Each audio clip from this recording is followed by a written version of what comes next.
Sur la place de la mairie de Poitiers et pendant une semaine, s'est arrêté un véhicule bien particulier.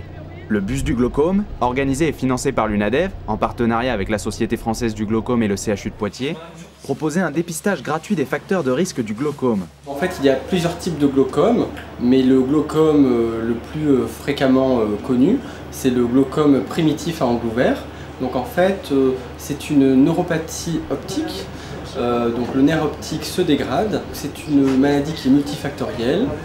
Il y a une composante génétique, une composante vasculaire, mais la composante principale, c'est la composante pressionnelle, avec des patients qui ont souvent une augmentation de leur pression intraoculaire.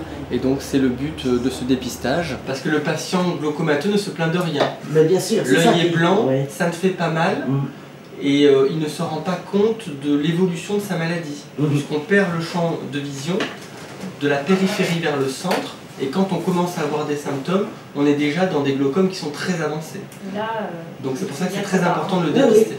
Regardez, vous allez vous installer ici, vous avez un petit point vert, il va falloir le regarder, et vous allez sentir un petit jet d'air tout doux dans les yeux. Donc en fait dans ce bus, on fait principalement le tonomètre à R et ensuite on réalise une rétinophotographie du pôle postérieur de la rétine. Donc bien évidemment on fait une analyse du nerf optique et aussi de la macula. Et donc dès qu'on a un doute sur une suspicion de glaucome, le patient est orienté dans un deuxième temps soit chez son ophtalmologiste habituel ou alors s'il n'en a pas au CHU de Poitiers pour réaliser un bilan complémentaire et pour confirmer cette suspicion de glaucome. Donc on vous a pris la tension dans les yeux, on vous a trouvé 17 à droite et 16 à gauche. On peut considérer que c'est une tension qui est normale, rapportée à l'épaisseur de votre cornée. D'accord. On retient classiquement que l'hypertonie intraoculaire, c'est à partir de 21. J'avais déjà entendu parler du glaucome, d'ailleurs j'ai une amie qui en a un.